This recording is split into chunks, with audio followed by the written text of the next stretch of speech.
Hello student, स्वागत है आप सभी का लेक्चरर इफ्तिखार खान के इस लेटेस्ट वीडियो के अंदर। अम्ल, क्षार और लवण, ये वाला चैप्टर हम स्टार्ट कर रहे हैं जिसका नाम है चैप्टर नंबर 2। देखिए, टेंथ की साइंस इतनी इंटरेस्टिंग और इतनी सिंपल है कि अगर आप टेंथ की साइंस को सही तरीके से पढ़ें तो आप उसके अंदर 100 में से 100 मार्क्स आसानी से ला सकते हैं। और जब बात आती है कि 100 में से 100 नंबर्स कैसे लाए जाएँ, तो एक चैप्टर को विशेष अंदाज से पढ़ने की ज़रूरत होती है, एक विशेष प्रकार से विशेष अंदाज से पढ़ने की ज़रूरत होती है। तो हम उसी अंदाज से, विशेष अंदाज से अम्ल, क्षार, लवण वाले चैप्टर को आज आप सभी के सामने लेकर के आए हैं। तो बिना टाइम वेस्ट किए हुए आज की क्लास को हम स्टार्ट करते हैं। आपका चैप्टर जिस टॉपिक से स्टार्ट हो रहा है वो है अम्ल। इंग्लिश में बोलते हैं इसको एसिड, हिंदी में अम्ल, उर्दू में बोलते हैं तेज़ाब। देखिए, अम्ल शब्द लैटिन भाषा से लिया गया है जिसका अर्थ है खट्टा। अम्ल स्वाद में खट्टे होते हैं। ये नीले लिटमस को लाल कर देते हैं। ये जलीय विलयन में हाइड्रोजन आयन देते हैं। एक एक करके सभी को समझते हैं अच्छे से। अम्ल जो है वो शब्द, अम्ल शब्द कहाँ से लिया गया था? लैटिन भाषा से लिया गया है जिसका अर्थ होता है, जिसका मतलब होता है खट्टा। अम्ल स्वाद में खट्टे होते हैं, यानी दुनिया का कोई भी पदार्थ जो भी स्वाद में खट्टा हो वो क्या होता है? अम्ल होता है। जैसे आप सभी के घर में नींबू तो मौजूद ही होगा, उसको चखे भी होगे, उसका स्वाद कैसा होता है? खट्टा होता है। तो हर वो पदार्थ, दुनिया का हर वो पदार्थ जो स्वाद में खट्टा हो वो क्या होता है? अम्ल होता है। ये नीले लिटमस को, लिटमस क्या होता है? अभी अच्छे तरीके से आगे वाली स्लाइड पे हम लिटमस को अच्छे से समझेंगे। बस इतना जान लो कि ये लिटमस क्या होता है। लिटमस एक विलयन भी होता है और ये एक पत्र भी होता है। ये नीले लिटमस पत्र को क्या कर देते हैं? लाल कर देते हैं। जैसे आप साइड वाले कॉर्नर में देख रहे हैं कि नींबू को स्पर्श करवाया गया है एक नीले लिटमस पत्र से, और नीले लिटमस पत्र से जब इसका स्पर्श करवाया जाता है इससे, तो इसका रंग आप देख रहे होंगे कि क्या हो गया? लाल हो गया। ये जलीय विलयन में हाइड्रोजन का आयन देते हैं, यानी H धनायन, H+ आयन देते हैं। जैसे हमने एग्जाम्पल इसमें ले रखे हैं हाइड्रोक्लोरिक अम्ल और एक नाइट्रिक अम्ल। हाइड्रोक्लोरिक अम्ल यानी HCl को आप देख रहे होंगे कि हाइड्रोक्लोरिक अम्ल 2 आयनों में, एक धन आयन और एक ऋण आयन में विभक्त हो गया है, जिसमें क्या मौजूद है? H धनायन। नाइट्रिक अम्ल यानी HNO3 में क्या हो रहा है कि HNO3 2 आयनों में, एक धन आयन और एक ऋण आयन में विभक्त हो गया, और इसमें एक आयन ऐसा हमें देखने को मिल रहा है जो है H धनायन। तो ऐसे ये जलीय विलयन में हाइड्रोजन का आयन देते हैं, यानी जब भी किसी अम्ल को जल में डुबोया जाए तो जल में पहुंचते ही इनके आयन क्या हो जाते हैं? अलग अलग हो जाते हैं। लेकिन यहाँ पर ये होगा कि ये जो हाइड्रोजन आयन अलग हो गए, ये जलीय विलयन में स्वतंत्र नहीं रह सकते। ये क्या करते हैं कि ये जल के अणुओं के साथ जुड़ करके एक नए आयन, हाइड्रोनियम आयन का निर्माण करते हैं। जैसे यहाँ आप नीचे देख रहे होंगे, नीचे एक रिएक्शन में क्या हो रहा है कि हाइड्रोजन आयन, H धनायन जल से रिएक्शन करके एक नया आयन बना रहा है जो कि H3O+ हाइड्रोनियम आयन बना रहा है। तो अब मैं अगर ये क्वेश्चन करूं कि अम्ल कहाँ पाए जाएंगे, तो सीधा सीधा इसका आंसर ये होगा कि अम्ल खट्टे पदार्थों में पाए जाते हैं। जैसे नींबू, इमली और सिरका, इन सभी का स्वाद क्या होता है? खट्टा होता है। और ये खट्टा क्यों होता है? इसमें क्या होता है कि ये जो पदार्थ होते हैं इनमें साइट्रिक एसिड और टार्टेरिक एसिड और एसिटिक एसिड, इन सभी की उपस्थितियों के कारण ऐसा होता है कि वो खट्टे होते हैं। 19वीं शताब्दी के एक वैज्ञानिक आर्हेनियस ने क्या बताया? आयनन सिद्धांत के आधार पर यह बता दिया कि वे पदार्थ जो जलीय विलयन में हाइड्रोजन आयन देते हों और हाइड्रोजन आयन के अतिरिक्त कोई धनायन, कोई अन्य धनायन ना देते हों, तो उन्हें बोलते हैं अम्ल। क्षारक, क्षारक यानी बेस, इंग्लिश में इसको बोलते हैं बेस, हिंदी में बोलते हैं क्षारक। क्षारक स्वाद में कड़वे होते हैं। ये लाल लिटमस पत्र को नीला कर देते हैं। ये जलीय विलयन में OH ऋण आयन देते हैं। क्षारक स्वाद में क्या होते हैं? कड़वे होते हैं। जैसे हमने क्या किया, हमने पहले पढ़ा अम्ल के बारे में, और अम्ल के बारे में हमें पता चला कि अम्ल क्या होते हैं? स्वाद में खट्टे होते हैं। ऐसे ही क्षार की भी एक प्रकृति होती है कि वो क्या होते हैं, कड़वे होते हैं, यानी इनको अगर चखा जाए तो चखने के बाद इनका स्वाद कैसा होगा, कड़वा होगा।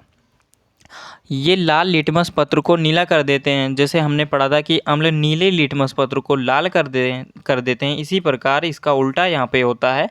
ये जो क्षारक होते हैं ये लाल लिटमस पत्र को नीला कर देते हैं। आप फिगर में आसानी अच्छे से देख सकते हैं कि इसमें क्या किया गया है, लाल लिटमस पत्र को किसी विलयन में डाला गया। विलयन में डालने से क्या हुआ कि इसका पत्र क्या हो गया, नीला हो गया। तो हमें पता चला कि ये क्या है, कि ये एक क्षारक है, यानी ये जो पदार्थ है या विलयन है वो क्या है, क्षारीय है।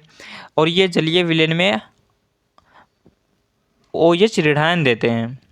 जैसे हमने एक एग्जाम्पल ले रखा है, सोडियम हाइड्रॉक्साइड यानी caustic soda, potassium hydroxide caustic potash, और अमोनियम हाइड्रॉक्साइड। यहाँ सोडियम हाइड्रॉक्साइड को देख सकते हो कि ये क्या हो रहा है, आयनों में विभक्त हो रहा है। यानी जब भी किसी क्षारक को पानी में डाला जाता है, जल में डाला जाता है, तो जल में पहुँचते ही क्या करते हैं, ये आयन देते हैं, अलग अलग आयन देते हैं, जिसमें से एक आयन है OH ऋणायन। ऐसे ही इसी प्रकार अमोनियम हाइड्रॉक्साइड क्या हो रहा है, यहाँ आयनों में विभक्त हो रहा है, यानी OH ऋणायन हमें मिल रहा है। तो वो वे पदार्थ जिनका जलीय विलयन या जो जलीय विलयन में OH ऋणायन देते हों उन्हें क्या कहते हैं, क्षारक कहते हैं। अब समझते हैं कि क्षार क्या होता है। क्षार यानी जब एग्ज़ाम में क्या करते हो तुम लोग कि एग्ज़ाम में पूछता है, क्षार के बारे में पूछता है और लिख करके चले आते हो क्षारक के बारे में, तो इसको हम समझते हैं कि ये क्षार क्या होता है। देखिए, क्षार और क्षारक में काफ़ी डिफरेंस है। ये डिफरेंस कैसे है, जैसे हमने क्षारक के बारे में पढ़ा कि ये जलीय विलयन में OH ऋणायन देते हैं, और क्षार क्या करते हैं कि क्षारक जो होते हैं वो जो क्षारक यानी ऐसे क्षारक जो क्या हों, जल में घुलनशील हों। तो जल में जब जो क्षारक घुल जाएं उनको क्षार कहते हैं। बाकी के जो क्षारक हैं अगर जल में नहीं घुल रहे हैं तो उनको हम क्षार नहीं कह सकते। क्षार उन्हीं को कहेंगे कि जो क्षारक जल में घुल जाएं, आसानी से घुल जाएं, तो उन्हीं को हम क्षार बोलते हैं, ना कि क्षारक बोलते हैं। यानी सभी क्षार क्या होते हैं, क्षारक होते हैं, लेकिन सभी क्षारक क्षार नहीं हो सकते। यानी जल में घुलनशील क्षारक को क्षार कहते हैं। आशा करता हूँ आपको इतनी बातें बहुत अच्छे से समझ में आई हो। मैंने पूरी कोशिश की है अम्ल और क्षार को समझाने के लिए। अम्ल ऐसे पदार्थ जो स्वाद में खट्टे हों, क्षारक ऐसे पदार्थ जो स्वाद में कड़वे हों, अम्ल ऐसे पदार्थ जो जलीय विलयन में हाइड्रोजन यानी H+ आयन देते हों, हाइड्रोजन आयन देते हों, क्षारक ऐसे पदार्थ जो जलीय विलयन में OH ऋणायन देते हों, और अम्ल ऐसे पदार्थ जो लिटमस पत्र को क्या कर देते हों, नीले लिटमस पत्र को लाल कर देते हों, और क्षारक ऐसे पदार्थ जो लाल लिटमस पत्र को नीला कर देते हों। कुछ अम्ल के उदाहरण हमने बताए, HCl और नाइट्रिक अम्ल। H2SO4 भी आपका एक एसिड है, और एसिटिक एसिड भी आपका एक एसिड है जो कि होता है CH3COOH। क्षारक के कुछ एग्जाम्पल लिए, जैसे sodium hydroxide, caustic soda, potassium hydroxide, caustic potash और अमोनियम हाइड्रॉक्साइड। चलिए नेक्स्ट स्लाइड को ओपन करते हैं और अच्छे से समझते हैं। अगला जो टॉपिक है वो है सूचक यानी इंडिकेटर, इसको इंग्लिश में बोलते हैं। सूचक क्या होते हैं उसको समझने से पहले हमारे एक क्वेश्चन का आंसर दो। हम दो पदार्थ, एक अम्ल और क्षारक को आपके सामने ऐसे रख देंगे बिना बताए हुए कि कौन अम्ल है और कौन क्षारक है। फिर ये पूछेंगे कि इसमें से बता सकते हो कि क्या कौन पदार्थ अम्ल है और क्या कौन सा पदार्थ क्षारक है। तो तुम लोग क्या करोगे, इसको चख करके बताओगे कि इसका स्वाद कैसा है। अगर खट्टा हुआ तो इसको बता देंगे अम्ल, अगर कड़वा हुआ तो इसको बता देंगे क्षारक। ना बाबा, हम तो खतरों के खिलाड़ी नहीं हैं, हम ऐसा नहीं करेंगे, बिल्कुल भी नहीं करेंगे कि हम इसके स्वाद को चखें और चख करके हम बताएं कि हाँ ये क्या है, अम्ल है या क्षारक है। ऐसा हम बिल्कुल भी नहीं करेंगे, कि ऐसा करना हमारे लिए बहुत घातक हो सकता है। ये हमारे शरीर को बुरी तरीके से हानि पहुंचा सकते हैं, बुरी तरीके से प्रभावित कर सकते हैं। इसलिए हम चख करके तो बिल्कुल भी इसको नहीं बताएंगे कि ये अम्ल होगा, ये क्षार होगा। उसके लिए हम क्या करेंगे, तो भैया फिर कैसे पता लगाएंगे कि हमारा जो पदार्थ होगा वो अम्लीय होगा या क्षारक होगा? इसके लिए हमें क्या करना होगा कि हमें एक दूसरे पदार्थ की आवश्यकता होगी कि जो पदार्थ हमें ये बताए कि ये अम्ल होगा या क्षार होगा। तो ऐसे ही पदार्थ को हम सूचक कहते हैं, यानी ऐसे पदार्थ जो दिए गए पदार्थ की अम्लीयता एवं क्षारीयता की जाँच करते हों, उन पदार्थों को हम क्या करते हैं, कहते हैं सूचक कहते हैं। यानी जो पदार्थ इंडिकेट करता हो कि हमारा पदार्थ अम्ल होगा या क्षारक होगा।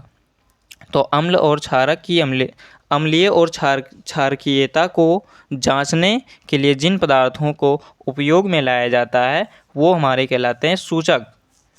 अब नींबू को क्या कर सकते हो, नींबू के स्वाद को चख करके आसानी से बता दोगे कि ये हमारा अम्ल होगा। लेकिन अगर H2SO4 को बताना हो कि ये अम्ल होगा या नहीं, इसको चखोगे? नहीं, बिल्कुल नहीं। इसको चख करके बिल्कुल नहीं बता सकते। ये हमारे शरीर को बहुत बुरे तरीके से हानि पहुंचा सकता है। तो इसके लिए हमें क्या करना होगा कि एक ऐसे पदार्थ की आवश्यकता पड़ेगी कि जिसकी सहायता से हम ये जांच कर सकें कि ये पदार्थ हमारा अम्ल होगा या क्षार होगा। तो ऐसे पदार्थों को हम क्या कहते हैं, सूचक कहते हैं। सूचक भी कई तरह से होते हैं। इसमें पहला है प्राकृतिक सूचक यानी नेचुरल इंडिकेटर। दूसरा होता है संश्लेषित सूचक या कृत्रिम सूचक यानी सिंथेटिक इंडिकेटर। तीसरा क्या होता है, गंधीय सूचक यानी ओल्फैक्टरी इंडिकेटर।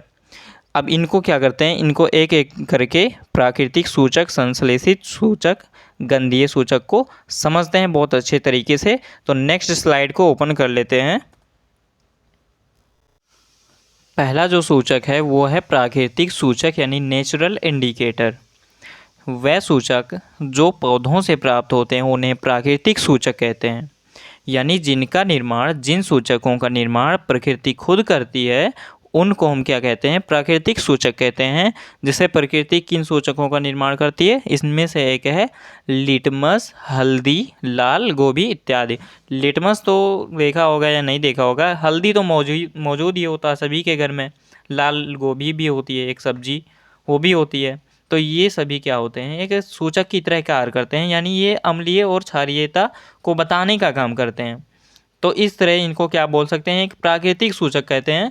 और क्योंकि ये प्रकृति द्वारा ही निर्मित किया, मनुष्यों द्वारा इन सूचकों का निर्माण नहीं किया जा सकता। ठीक है, इन्हीं में से एक क्या है कि लिटमस होता है। लिटमस भी प्राकृतिक सूचक है।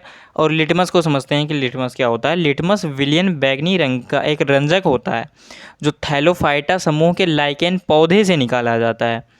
लिटमस विलियन जो होता है, जब ना तो अम्लीय होता है और ना ही क्षारकीय होता है, तब इसका जो रंग होता है वो क्या होता है, बैगनी कलर का होता है। यानी लिटमस एक विलियन भी होता है जो कहाँ से निकाला जाता है, थैलोफाइटा समूह के एक लाइकेन नामक पौधे से निकाला जाता है। और उस टाइम इसका जो विलियन होता है वो ना तो अम्लीय होता है और ना ही क्षारकीय होता है, और इसका रंग क्या होता है, बैगनी कलर। लिटमस पत्र क्या होता है, लिटमस पत्र दो रंगों का होता है। ये एक पेपर होता है लिटमस पेपर, जिसकी सहायता से हम क्या करते हैं, किसी पदार्थ के अम्लीय और क्षारीयता का पता लगाते हैं इसकी सहायता से। अब बात रही कि लिटमस पत्र क्या होता है, कैसे इसको बनाते हैं। तो इसको बनाने के लिए सिंपली क्या करना होता है, लिटमस विलियन ले लो और एक फ़िल्टर पेपर ले लो। इसकी सहायता से सही क्या होता है, हमारा लिटमस पत्र का निर्माण होता है। लिटमस विलियन जो लेना है वो जो थैलोफाइटा समूह के लाइकेन नामक पौधे से निकाला जाता है उसका विलियन लेना है, और एक फ़िल्टर पेपर ले लेना है। इसकी सहायता से क्या करना है, हमें लिटमस पत्र बना लेना है। अब ये लिटमस पत्र काम क्या करता है, ये किसी पदार्थ के अम्ल या क्षार होने का पता करता है। जैसे हमने पढ़ा कि अम्ल नीले लिटमस पत्र को क्या कर देते हैं, लाल कर देते हैं। ठीक है, तो ये जो लिटमस पत्र होता है ये दो रंगों का होता है, एक नीला और एक लाल। नीले लिटमस पत्र को अम्ल की उपस्थिति में जब लाया जाता है तो उसका रंग क्या हो जाता है, लाल हो जाता है। वहीं जब इसको क्षारक की उपस्थिति में लाया जाता है लिटमस पत्र को, तो उसका रंग क्या हो जाता है, लाल लिटमस पत्र से नीला हो जाता है। तो इतना अगर समझ में आ गया तो नेक्स्ट स्लाइड पे हम चलते हैं। इससे पहले एक बार और अच्छे से समझते हैं कि प्राकृतिक सूचक क्या है, जिसका निर्माण, जिन सूचकों का निर्माण प्रकृति खुद करती हो या जिन सूचकों को पौधों से प्राप्त किया जाए उन्हें क्या कहते हैं, प्राकृतिक सूचक कहते हैं। अब प्राकृतिक सूचक के अंतर्गत कौन कौन से सूचक आते हैं, जैसे लिटमस, हल्दी, लाल गोभी और इत्यादि। ठीक है। लिटमस के बारे में जाना कि लिटमस एक बैंगनी रंग का रंजक होता है जो थैलोफाइटा समूह के एक लाइकेन पौधे से निकाला जाता है। ये एक विलयन होता है और उस समय इसका जो रंग होता है क्या होता है, बैंगनी होता है। और उस समय ये क्या होता है, ना तो अम्लीय होता है और ना ही क्षारीय होता है। इसकी सहायता से और फिल्टर पेपर की सहायता से हम क्या कर सकते हैं, लिटमस पत्र का निर्माण कर सकते हैं। और लिटमस पत्र क्या होता है, दो रंगों का होता है जिसकी सहायता से हम क्या करते हैं, किसी पदार्थ के अम्लीयता और क्षारीयता को पता लगाते हैं। चलिए अब नेक्स्ट स्लाइड पे चलते हैं। अगला जो सूचक है वो है हल्दी। हल्दी एक प्राकृतिक सूचक है जिसकी सहायता से हम किसी पदार्थ के अम्लीयता और क्षारीयता माध्यम को समझ पाते हैं कि कौन सा पदार्थ अम्ल होगा या कौन सा पदार्थ क्षार होगा। किसकी सहायता से, हल्दी की सहायता से। तो हल्दी क्या कार्य करती है, हल्दी किसी पदार्थ के अम्लीयता और क्षारीयता के प्रकृति को बताती है। इसलिए हल्दी को हम क्या कहते हैं, एक सूचक कहते हैं। और ये सूचक किस प्रकार का है, प्राकृतिक सूचक है जिसका निर्माण किसने किया है, प्रकृति ने किया है। इसका रंग देखने में क्या होता है, पीला होता है। कई बार आपने देखा होगा कि जब किसी सफ़ेद कपड़ों पर सब्जी का दाग लग जाता है तो इसे साबुन, यानी जो साबुन क्या होता है, क्षारीय प्रकृति का होता है, उससे धोते हैं तो वो क्या करता है कि उसके दाग धब्बों को भूरा कर देता है, भूरा लाल कर देता है। जबकि अम्ल के साथ में हल्दी के रंग में कोई परिवर्तन नहीं होता है। क्षारक के साथ इसका रंग कैसा हो जाता है, भूरा लाल हो जाता है। कहने का मतलब जैसे आप लोगों ने देखा होगा कि खाना खाते समय जब हमारे शर्ट वगैरह पे खाना गिर जाता है, सब्ज़ी गिर जाती है, तो उसको क्या करते हैं, धोते हैं। धोने के लिए क्या होता है, साबुन से इसको जब धोते हैं तो उस समय जब साबुन जो कि क्षार है उसकी उपस्थिति में, हल्दी की उपस्थिति में आता है तो साबुन क्या होता है, साबुन क्या कर देता है, वैसे तो साबुन क्या है, एक क्षारक है। तो क्षारक होने के कारण जब ये हल्दी की उपस्थिति में आता है तो उसको, हल्दी को क्या कर देता है, भूरा लाल कर देता है पीले रंग से। ठीक है।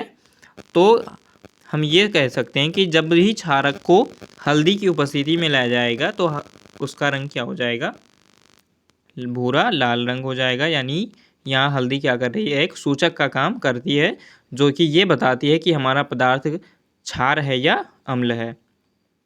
वहीं अगर इसको अम्ल की उपस्थिति में लाया जाए तो कोई परिवर्तन नहीं देखने को मिलेगा।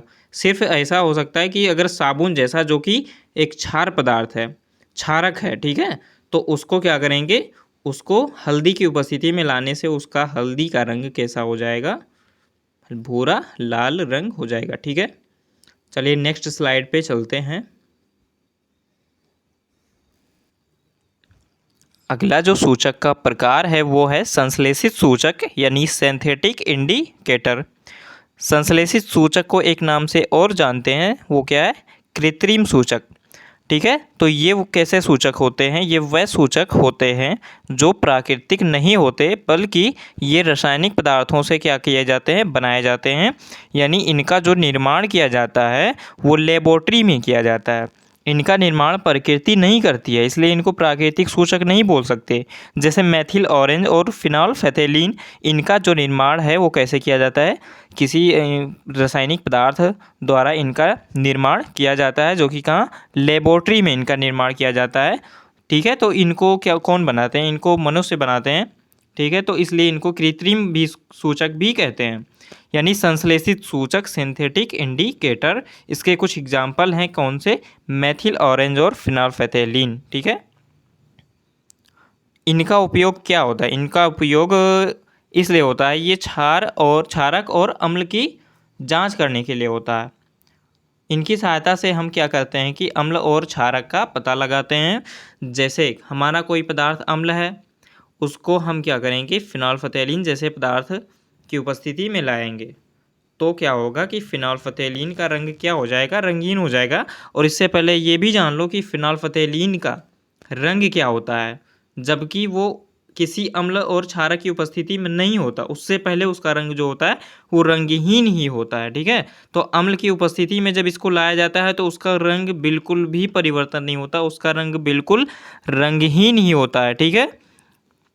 लेकिन जब इसको क्या करते हैं कि क्षारक की उपस्थिति में लाया जाता है, तो क्षारक की उपस्थिति में लाने से फिनोल्फथेलीन का रंग क्या हो जाता है, गुलाबी हो जाता है। जैसे यहाँ आप देख रहे होंगे इस साइड में, यहाँ क्षारक को क्या किया जाता है, फिनोल्फथेलीन की उपस्थिति में लाने से क्या हो जाता है, उसका रंग गुलाबी हो जाता है, जबकि अम्ल की उपस्थिति में इसके रंग में कोई परिवर्तन देखने को नहीं मिलता है। अगला जो कृत्रिम सूचक है वो है मेथिल ऑरेंज। मेथिल ऑरेंज का जो रंग होता है वो होता है नारंगी कलर का, ठीक है। और जब इसको अम्ल की उपस्थिति में लाया जाता है तो अम्ल की उपस्थिति में लाने से इसका रंग नारंगी कलर से क्या हो जाता है, किस में परिवर्तित हो जाता है, लाल रंग में परिवर्तित हो जाता है। आप यहाँ देख पा रहे होंगे इस साइड में, यहाँ इसका रंग दिखाया गया है, क्या हो जाता है, लाल हो जाता है, किससे, नारंगी कलर से। यानी जब इसको अम्ल की उपस्थिति में लाया ही नहीं जाता उस समय इसका रंग जो होता है वो नारंगी का होता है, ठीक है, नारंगी कलर का होता है। और जब इसको अम्ल की उपस्थिति में लाया जाता है तो इसका रंग बिल्कुल क्या हो जाता है, लाल रंग हो जाता है, रेड हो जाता है, ठीक है। वहीं जब इसको क्षारक की उपस्थिति में लाया जाता है तो क्षारक की उपस्थिति में लाने से इसका रंग जो है वो नारंगी कलर से क्या हो जाता है, पीले रंग में परिवर्तित हो जाता है। तो ये दोनों मेथिल ऑरेंज और फिनोल्फथेलीन यहाँ पर क्या कर रहे हैं, एक सूचक की तरह कार्य कर रहे हैं।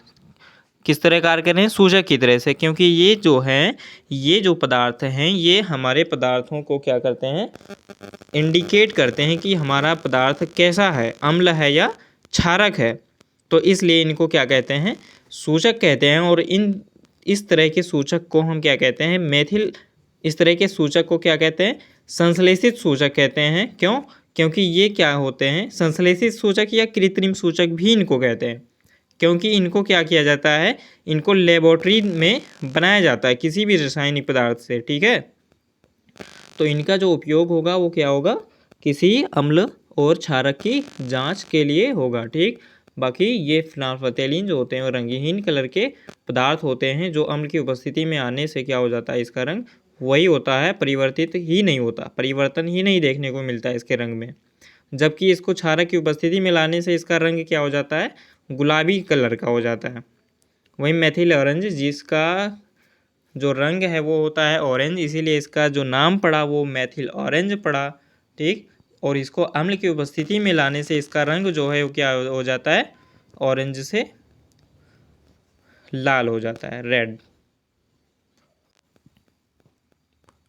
अगला जो सूचक है वो है गंधीय सूचक यानी ओल्फैक्टरी इंडिकेटर। ये कैसे सूचक होते हैं, ये भी क्या करते हैं कि ये भी अम्ल और क्षार की जांच करते हैं कि कौन सा पदार्थ अम्लीय होगा या कौन सा पदार्थ क्षारीय होगा, ठीक है। तो ये किस तरह कार्य करते हैं आइए समझते हैं।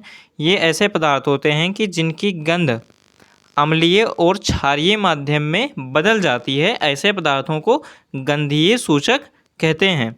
यानी गंधीय सूचक ऐसे सूचक होते हैं कि जो अम्लीय और क्षारीय माध्यम में आने से इनके गंध में परिवर्तन हो जाता है।